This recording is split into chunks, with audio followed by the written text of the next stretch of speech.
Hey y'all, welcome back to the Dancing Italian Urban Farm, or welcome if you are new. My name is Leslie, and today we're doing a bunch of canning. Now, I'm canning mostly meat in this video, but I do have some beans that I do can about a third of the way through. So, yeah, stick around, and if you like to can, make sure you give this video a thumbs up and click that subscribe button if you haven't already, because you're going to want to stick around to see what we get up to this year. Anyway, right here I'm canning chicken. I got some great deals on some organic chicken at my local Kroger, and so I just saved it up till I had a bunch of it, and then I'm going to put it in these jars and stick it in my pressure canner. I am doing a raw pack method, which means no added liquid, okay? So you just cut your meat up, put it in your jars, and then stick it in your canner, okay? I am wiping down the rims with white vinegar because I want to make sure that there's no debris or anything on the rims. It also gives me a chance to make sure there's no nicks or anything on the rims of those jars that could cause an issue with sealing. Now that those are all done, I'm going to get them put in my canner. And I think I have 6 jars total. One of them does not seal right. And if that happens, it's really not that big of a deal. You just want to make sure that you get that in the refrigerator and then use it within, the next day that from when you canned it, because you don't want any bacteria or anything to grow in that. But here are the jars coming out of the canner, and they're bubbling away. All that liquid came straight out of the meat. As you saw, I didn't add liquid to the chicken at all.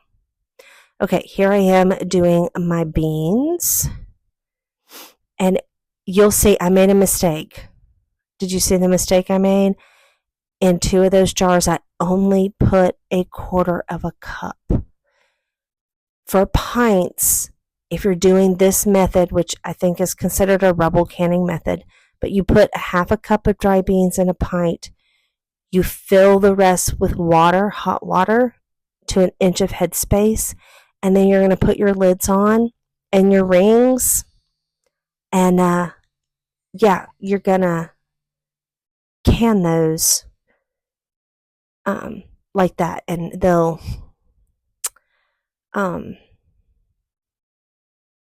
swell in the canner. They'll absorb liquid and cook in the canner.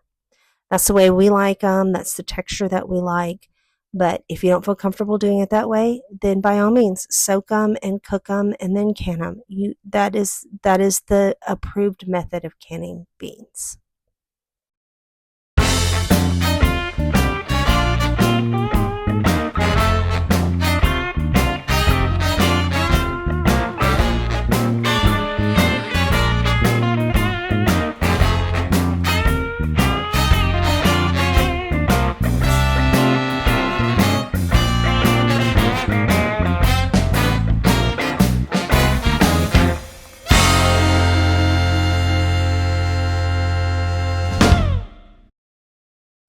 Okay, and now I'm going to do the same thing that I did with the pinto beans with some black beans, although I don't make the same mistake I did with the pinto beans with the black beans.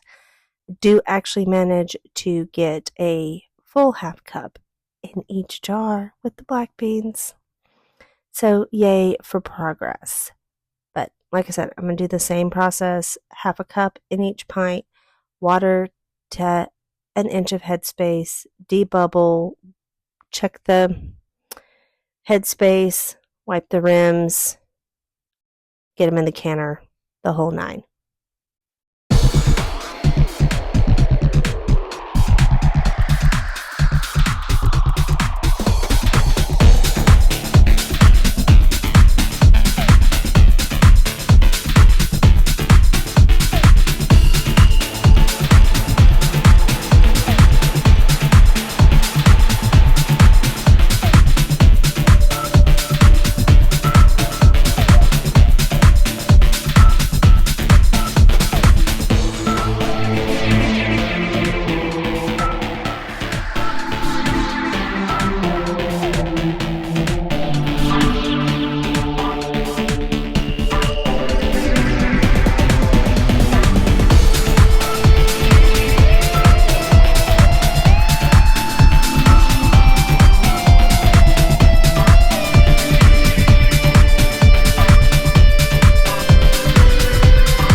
And here's my chicken that I took out of the canner.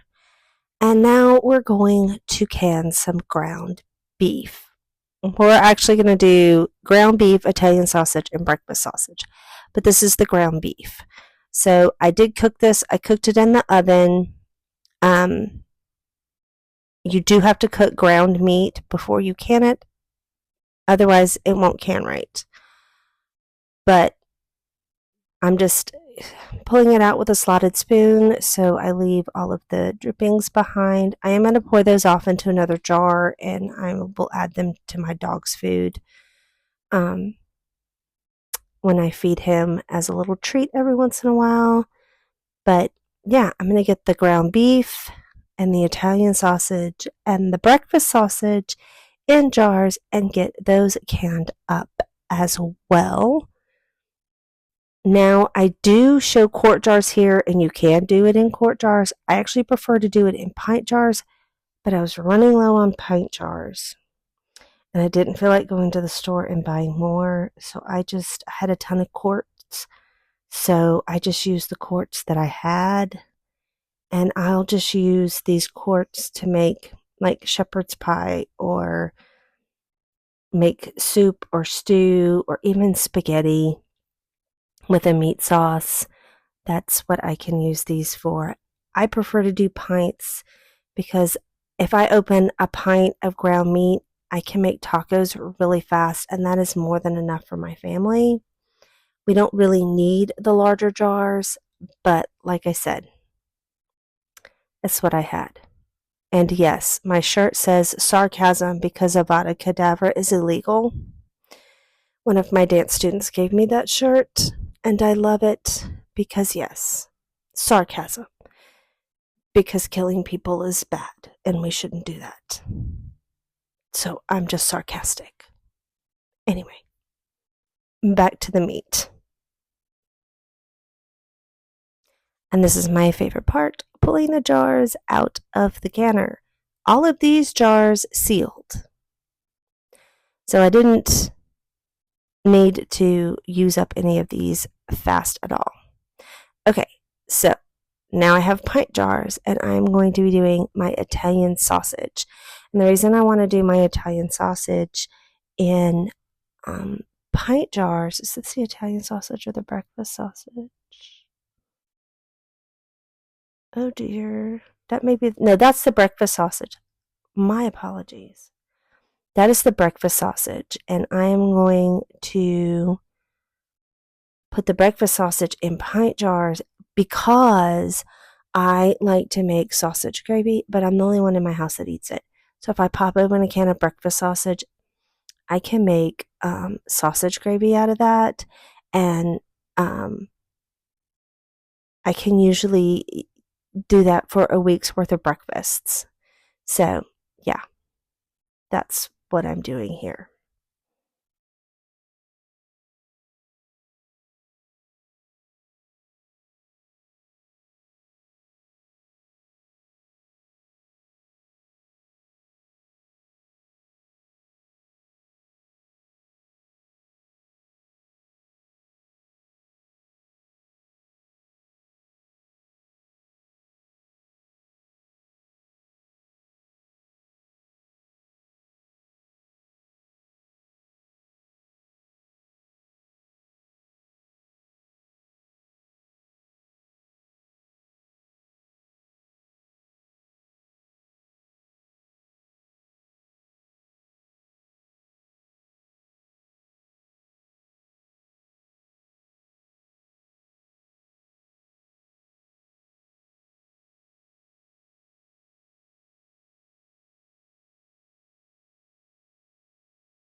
And now I'm doing the Italian sausage.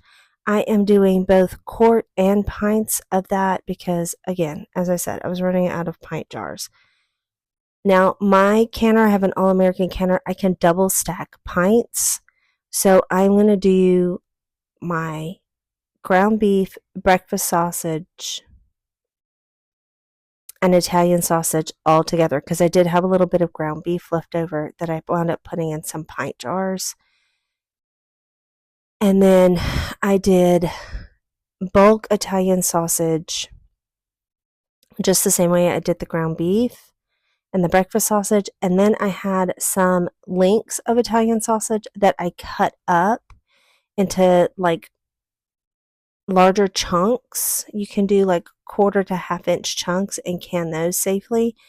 And that's what I did. And I thought that would be great out of a pint jar to use for like a pizza topping, like a sausage pizza topping. So that's what I did with those. So we've got some options, which I absolutely love. I am kind of breaking up some of the larger pieces because I want to make sure that the heat penetrates all the way through so that any bacteria or anything is killed. Even though it is cooked meat, I do want to be careful with that. Yes, I know I rubble canned my beans. We all have our idiosyncrasies. And this is actually the same day as my sarcasm shirt, but I had gotten a bunch of stuff all over my shirt and I needed to change my shirt, so I wound up changing my shirt. There's those little chunks that I was telling you about, and I'm going to put those in jars. I think I got about 3 jars of those, if my memory is serving me right. Yes, I get 3 jars of those. I had to wash another jar. And I wound up putting, yep, I remember doing this. I wound up taking 2 jars of something, putting them, yeah, so that I could get the, yep, there we go. Making it work. That's what we do. We just make it work. And you make it work in your kitchen too. And then all we're going to do, again, wipe, or I did it. See, I wiped and then I realized I didn't put hot water in it. Hot water, debubble, check the headspace, wipe the rims, lids, rings, pop them in the canner. Now, I did not get any footage of these coming out of the canner because it was really late at night when I was doing these. I was home by myself because my husband was at work and my daughter was at a sleepover. So I was by myself and I was just trying to get a bunch of stuff done. So it was late and I just plain forgot to take any video of these coming out of the canner. And but all of these did seal. I didn't have any problems with any of these sealing. Those quart jars that I set off to the side, I wound up putting in the refrigerator. I took them out the next day, let them come to room temperature. And then I raw packed some more chicken that I got at the grocery store that day. So I raw packed that chicken and I just put it all in the canner together. I think it was like 5 or 6 jars. It all is going to process for the same time. At 10 pounds of pressure for my altitude, 90 minutes for quarts. So, yeah, your meat is all going to process the same. But, yeah, I hope that you thoroughly enjoyed this video and you found it helpful or useful in your canning journey. Please don't be scared to pressure can. It is not as scary as it may seem. I didn't know that I would enjoy pressure canning as much as I do, but I really do. I wish I had more time to do more pressure canning than I do, but we make it work, right? And we get food on our shelves so that we can feed our family, because that's why we do this, because we want to feed our family. And we want to have quick, easy meals because we're all busy. So if you enjoyed this video, please give it a thumbs up, share it with anyone else you think would enjoy it, and make sure you click that subscribe button if you have not already. And yeah, learn to can. It really is a lot of fun, and it is so satisfying when you look at your pantry and you see all those home canned foods and you know what's in them, especially if it's produce from your own garden. Anyway, y'all have a wonderful and beautiful rest of your day wherever you are. I will see you in our next video. Bye, y'all.